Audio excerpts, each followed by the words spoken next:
Ginaunsa ng kuan chef kanang broth ba? Pila ka oras na pabukalan o simmer? Kung primero pa boil ni muna siya mga 2 hours, then simmer ni muna siya hangtod na siya 8 hours of simmering sa mga pork bones, mga kuan. Then hangtod makuha nimo ang tamang texture niya.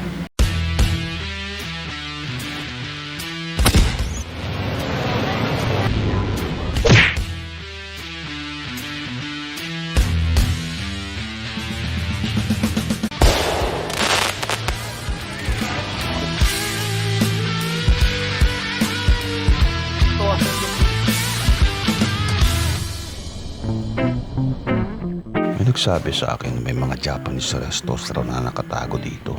At doon ko ito nakita. Hindi nagtatangkang maging uso. Basta nandoon lang siya. Isang payak na Japanese na restawran. Tahimik na gumagawa ng kanilang ginagawa. The kind of place that reminds me of Tokyo. Well, based on what I saw in the movies. Packed, yes, but ultimate. Crowded yet cozy. Where the food does the talking. And the chatter of the diners is the background music. Pinayagan ako masilip ka ng kusina at heto eksakto ang aking inaasahan. The moves, the way their hands do the talking, explaining what good food should really be. Look at the momentum, synchronized, perfectly timed, deliberately beautiful, like a dance. In a restaurant, everything should be like a dance. And here, the crew must have mastered it for years. And at the center, Master Chef Bong, guiding every movement of a well-crafted piece of creation. Their movements, so lovely to watch. Will this turn me into Japanese? Well, I didn't think so. But it takes you somewhere. Here's what we've got. Tirawan nato nila broth, baby. Oh yeah, look at this broth, man. So lovely to look at. A little bit some kind of dark orange broth over here. Uy. Ayos.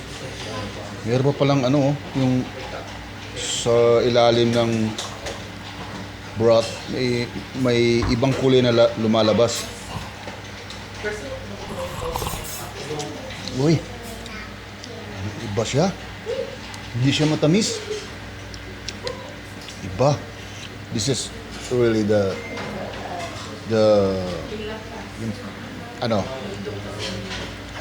I'm speechless.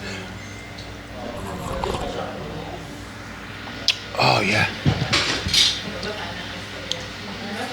The most special from the rest of the Japanese ramen I've eaten in my whole life. Lasa ng broth. So rich and malalasahan mo talaga yung oil. There's some different kind of oil. I think it's from the pork fat. Yung oil niya talagang nangingibabaw.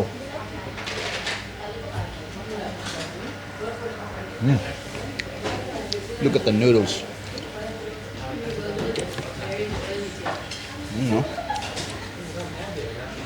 This is natawag nila in-house noodle.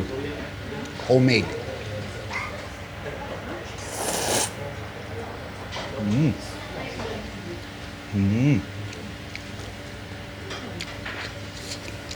So delicious. Look at this. Looks like ground pork or oh yeah. Yeah. That man.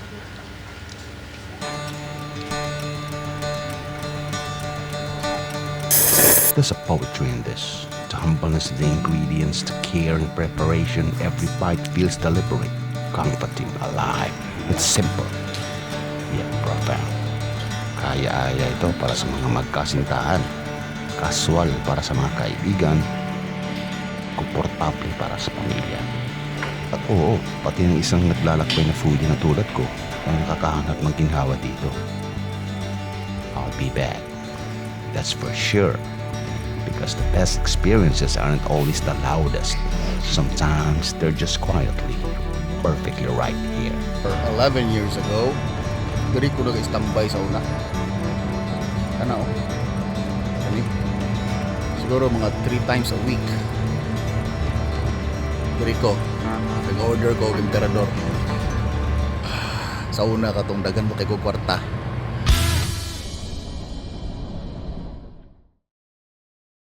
Ginaunsa ng kuan chef kanang broth ba?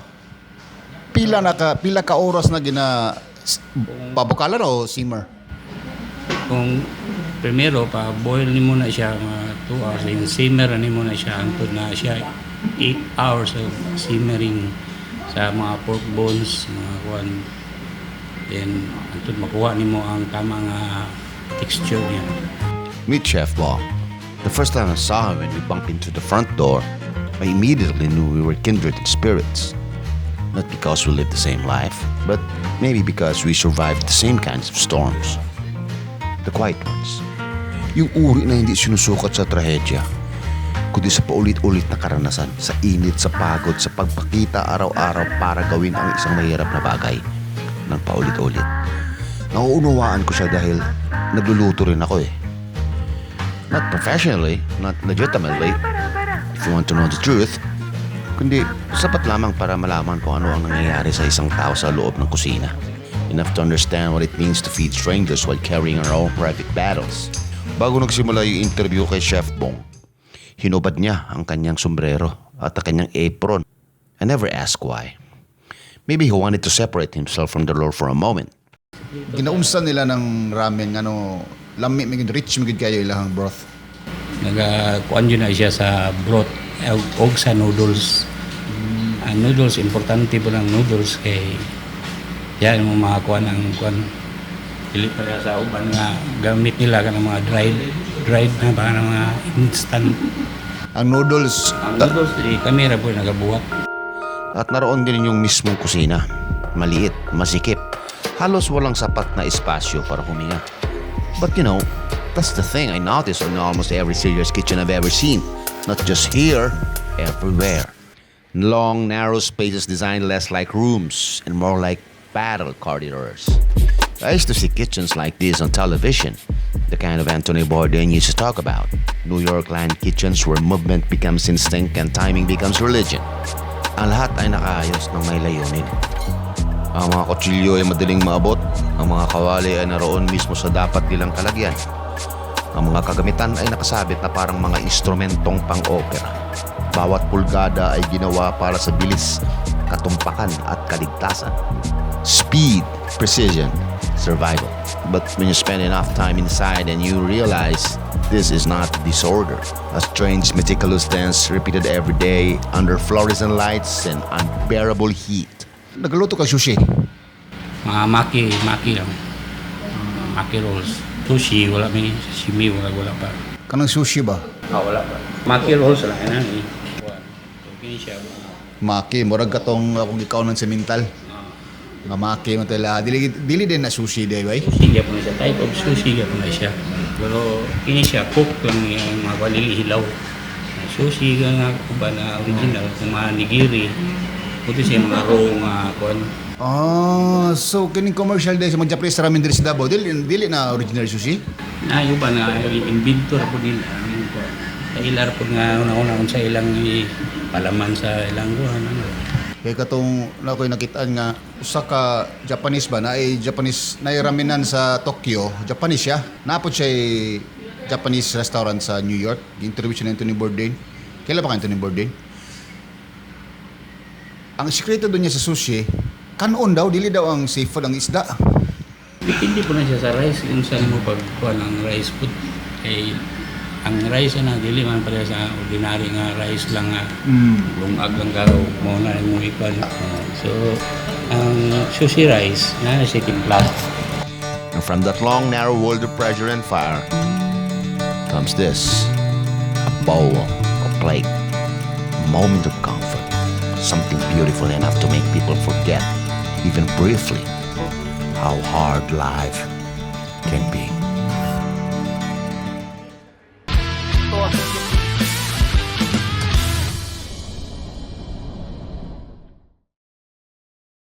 So we're gonna open this mysterious looking black box over here. Ah, pizza steak.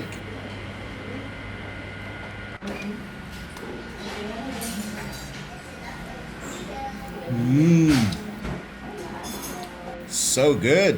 Looks like some meatballs. I don't know what exactly is. Pork ba or beef? Let's find out.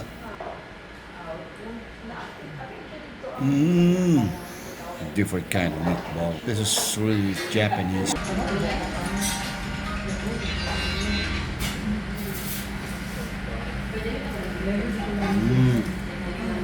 Uy. Sarap. Sarap ng ano. Yung gulay sa loob, maliban sa karne.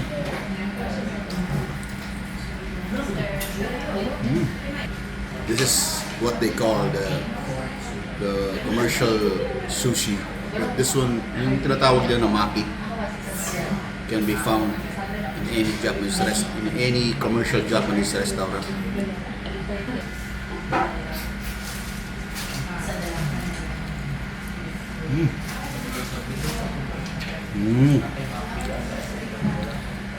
Sarap. Parang it's like steak or pork or beef. Lasang malasa talaga yung mga karne nila dito.